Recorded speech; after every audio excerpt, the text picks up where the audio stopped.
Добрый вечер, уважаемые зрители канала Саулык Лайф. Меня зовут Байгожа Аблайхан, я врач-уролог-андролог, и сегодня мы с вами будем говорить о такой теме, как заболевания, передающиеся половым путем. Заболевания, передающиеся половым путем или венерические заболевания. Почему о них важно сейчас говорить? У людей страх перед ВИЧ, гепатитами, сифилисом гораздо больше, чем перед так называемыми простыми венерическими заболеваниями. Существует сейчас такое представление, что после незащищенного полового акта, если почувствовал, там, допустим, жжение в мочесусвоительном канале, ничего страшного, можно пойти на прием, вам выпишут таблетки, вы их пропьете, и все пройдет. Но на самом деле это неправильное представление, это недооценка возможных последствий. Каждая инфекция, передающаяся половым путем, может привести к необратимым заболеваниям, а также повлиять на вашу репродуктивную функцию. Об этом, во всем мы сегодня будем говорить. Немного скучной, но по сути своей ужасающей статистики.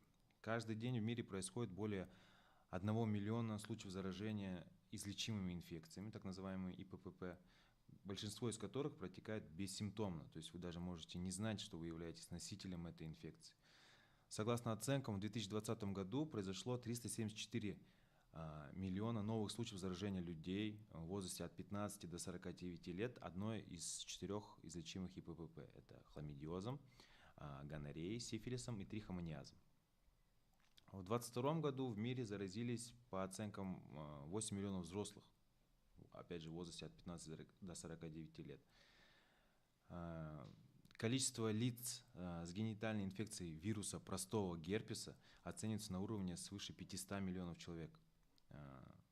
Каждый год в результате инфицирования вирусом папилломы человека происходит более 300 тысяч случаев смерти от рака шейки матки. То есть вирус папилломы человека в исходе своем может привести к развитию у женщины этого страшного заболевания – рака шейки матки. В 2022 году более 1 миллиона человек, более 1 миллиона беременных женщин были инфицированы сифилисом. А сифилис может у беременной привести к неблагоприятному исходу родов, к невынашиванию и рождению детей с врожденными патологиями. Как и любого инфекционного заболевания, при обсуждении любого инфекционного заболевания важно говорить об эпидемиологии. К сожалению, это единственная доступная в свободном доступе статистика по нашей стране. Выглядит она гораздо лучше, чем в странах, таких как Россия, США. Но я не думаю, что эта информация достоверна, потому что у нас плохо проходит статистическая обработка. Плюс чаще всего люди с инфекцией, передающейся половым путем, идут на частный прием, где это заболевание, исход лечения нигде не фиксируется. Что касается симптомов. Чаще всего, если это не бессимптомное лечение, симптомы не заставляют себя долго ждать. Пациента начинают беспокоить выделения различные. От слизистых до гнойных. Это может быть зуд, жжение, это может быть боль по ходу мочеиспускательного канала, боль в промежности, в яичках, внизу живота. Это может проявляться высыпаниями или появлением каких-то образований на коже половых органов. Также это может приводить к нарушению мочеиспускания. Вторая проблема, которая существует при обсуждении инфекций половых путей, это страх перед диагностикой. Многие уже ходили к урологу, многие знают, сформировалось такое представление, что если обратиться к урологу с жалобами на возможную инфекцию, то, скорее всего, уролог будет использовать какую-то большую острую щетку, которую введут в мочеиспускательный канал, и вам будет очень трудно мочиться в ближайшие несколько дней. Этот страх оправдан, действительно такой, прошу прощения, этот страх оправдан, действительно такой метод был, но сейчас этого всего можно очень легко избежать. Достаточно взять утреннюю первую порцию мочи, собрать ее в стерильный контейнер и отнести в какую-либо лабораторию, где проведут ПЦР-исследование мочи. И научно доказано, что по диагностической ценности исследование этой самой первой порции мочи не уступает мазку из уретры. Если говорить о диагностике таких инфекций, как ВИЧ, гепатиты, сифилис, герпес, то здесь достаточно сдать кровь из вены, самый обычный анализ. Здесь надо отметить сроки сдачи этих анализов. То есть, если у вас произошел незащищенный половой акт, не надо на следующий день, там, через неделю и так далее идти и сдавать кровь. Ведь, как у любого заболевания инфекционного, у инфекции, передающейся половым путем, есть свой инкубационный период. То есть окно, когда заражение еще после заражения невозможно выявить какие-либо признаки инфекции. Оптимальный срок сдачи – это примерно 2-3 месяца после незащищенного полового акта. Почему вообще важно проходить регулярные обследования, если вы ведете беспорядочную половую жизнь? Важно знать свой статус инфицированности. То есть, если, как я уже говорил, заболевания могут протекать бессимптомно. Если у вас нет симптомов, то вы, помимо того, что это угроза для вашего организма, это также может нести вред вашему постоянному половому партнеру. Как я уже говорил, при обсуждении статистики, например, вирус папилломы человека может привести к развитию рака шейки матки у вашей супруги, дай бог.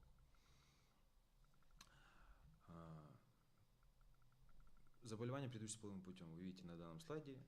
ВИЧ – это самое страшное, наверное, слово, самая страшная аббревиатура.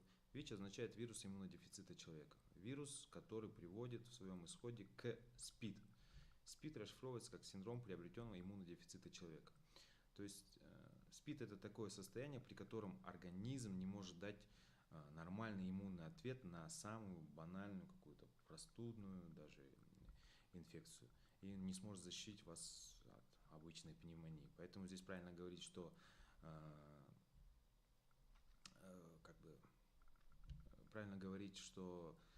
убивает не ВИЧ, а убивают инфекции и онкологические заболевания, которые могут развиваться на фоне заражения этим вирусом. К сожалению, ВИЧ заболевание неизлечимое, но при своевременной диагностике, при раннем начале терапии можно значительно увеличить продолжительность жизни, причем качественной жизни, то есть жизни на высоком уровне. Можно отсрочить развитие СПИД и даже дать здоровое потомство. ВИЧ можно заразиться не только при половом контакте, это также может произойти при уколе иглами наркоманов, а также при недолжной стерилизации медицинских инструментов. Диагностируется ВИЧ по анализу крови. Сифилис. Сифилиса существует несколько видов: первичный, вторичный и третичный. В месте проникновения возбудителя появляется шанкр. Грубо говоря, это такая язва, которая очень плохо заживает, которая может вообще не вызывать никакой болезненности, вы можете ее даже не заметить, но она, как я уже сказал, будет очень плохо заживать.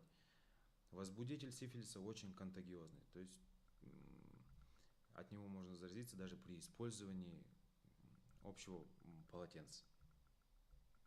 Существует еще, как я говорил, вторичный и третичный сифилис. Вторичный сифилис проявляется уже высыпаниями на коже, а третичный сифилис – это тот сифилис, который вы видели в интернете, картинки с отваливающимися органами и так далее. К третичному сифилису можно прийти, если не диагностировать первичный и не начать своевременное лечение. Если все это сделать вовремя, диагностировать, начать лечение, то можно избежать всех этих страшных последствий. Сифилис опасен, как я уже говорил, для беременных. Он приводит к преждевременным родам, к рождению детей с врожденными патологиями.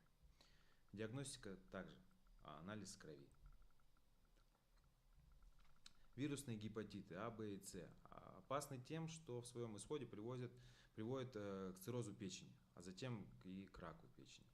Можно легко заразиться не только половым путем, но и через иглы, через жидкости. Диагностика также. Анализ крови на вирусные гепатиты. Если буквально в прошлом десятилетии гепатит был очень страшным заболеванием, сейчас гепатит спокойно лечится, можно избежать всех этих страшных последствий при своевременной диагностике, при своевременном обращении к врачу.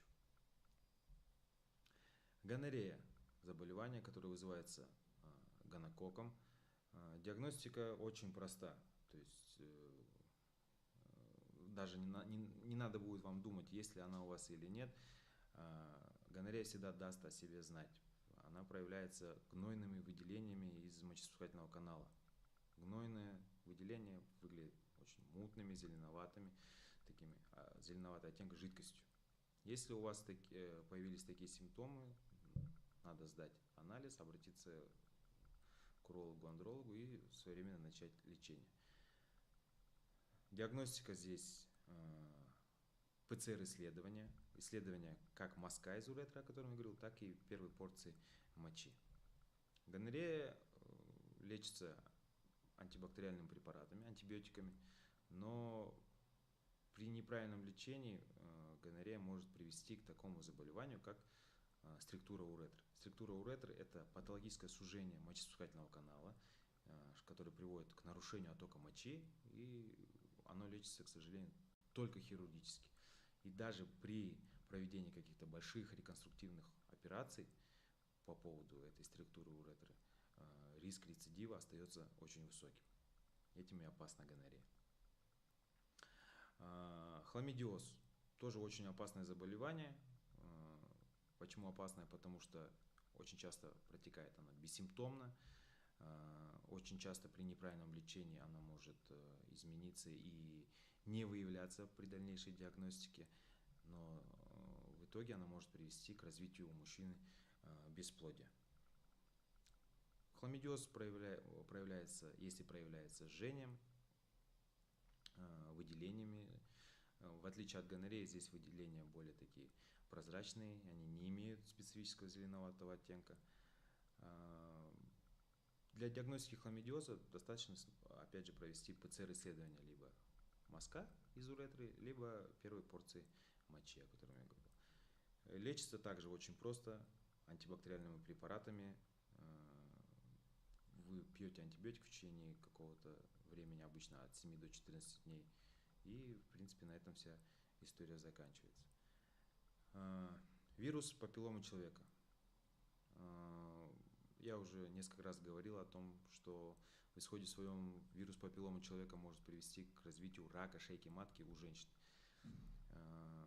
Почему я много об этом говорю? Потому что вирусом папилломы человека инфицирована большая часть нашего населения.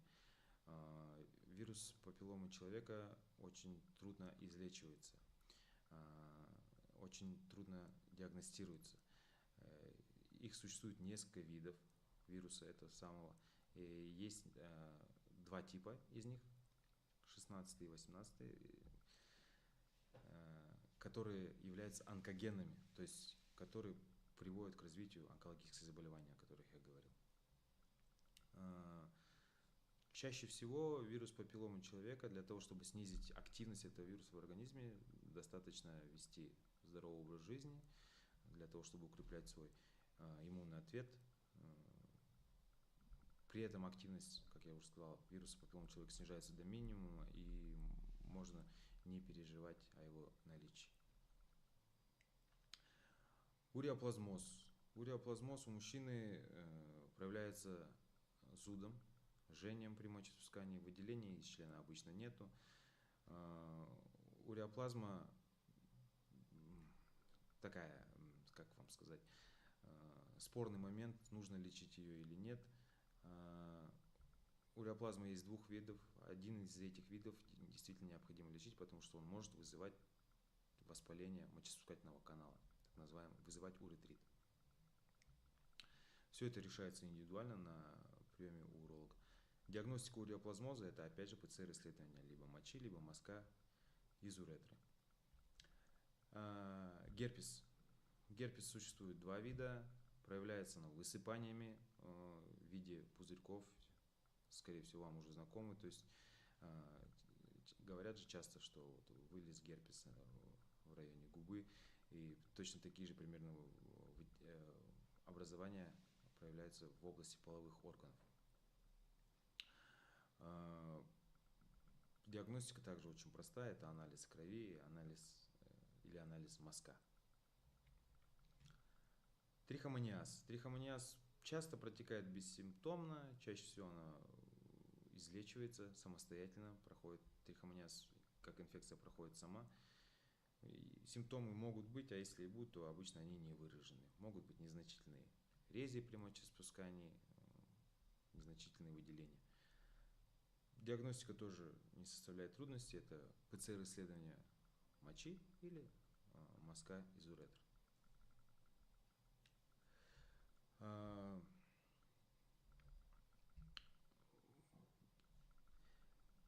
Вот эти все половые инфекции, как бы ни казалось, по сути, при несвоевременной диагностике, при несвоевременном лечении, при неправильном лечении могут привести к необратимым последствиям,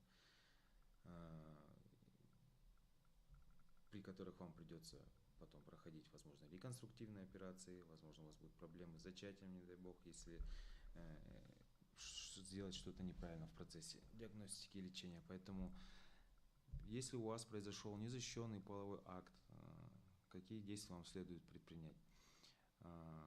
Существует такой миф, что если ввести в мочеиспускательный канал какую-то антисептическую жидкость, мироксидин, мироместин и так далее, то можно избежать всех этих страшных последствий. На самом деле это делать не надо, потому что, вводя жидкость, вы все возможную инфекцию будете проталкивать глубже, в более дальние отделы мочеиспускательного канала. После незащищенного полового акта вам необходимо просто помочиться. То есть, грубо говоря, смыть с мочеиспускательного канала все, что там может находиться. Прерванный половой акт не является должной защитой от инфекций, передающихся половым путем. Самый лучший вариант – это использование барьерных контрацептивов, то есть презерватива. И вообще самое лучшее все-таки это доверенный партнер. Да.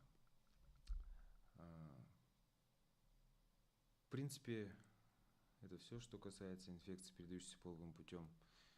Еще раз призываю вас к тому, что не надо самостоятельно лечить, читать в интернете какие-то рекомендации. Лучше обратиться к грамотному специалисту и вовремя правильно начать лечение. Если у вас есть какие-то вопросы, я с удовольствием на них отвечу.